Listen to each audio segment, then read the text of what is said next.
The most critical thing for every startup is to be doing one thing uniquely well, better than anybody else in the world. Technology is a fundamentally global business, and the really great technology companies are doing something significantly better than anybody else in the world.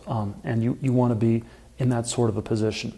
I think if you're just starting a business, one of the questions that's always valuable to answer is, what do you know that's true that nobody else understands? Or more prosaically, what great business exists that nobody is building? I am of the view that we are not living in a time of tremendous technological acceleration. I think we've had 40 years of what is at best modest growth. There's been progress in computers and finance, in the world of bits, but not in the world of stuff. If you look at transportation, if you look at energy, biotechnology, any of a number of other areas of technology, things have basically been stagnant at best for the last 40 years. This is reflected in the way in which wages have not really gone up in the US or the rest of the developed world since the early 1970s. And I think we need to think really hard why technological progress has been as badly stalled as it has. I'm not fatalistic about this. I think that we could be doing a lot better.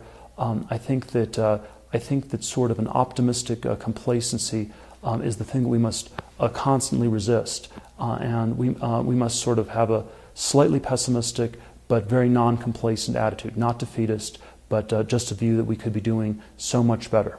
I think technological innovation involves maybe three separate things. There's sort of a brilliant breakthrough idea, there's incremental improvement, and there's complex coordination.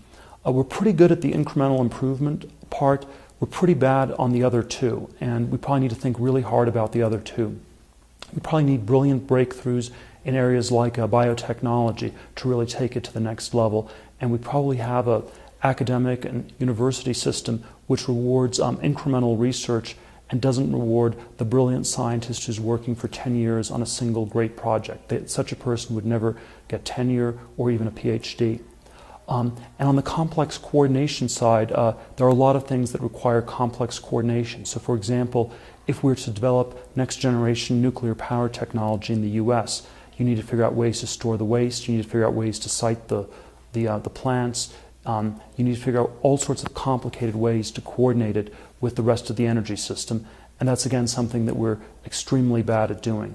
And so I think that we need to figure out ways to do better coordination and encourage sort of brilliant scientists and technologists to be able to have a sustained runway to pursue their dreams.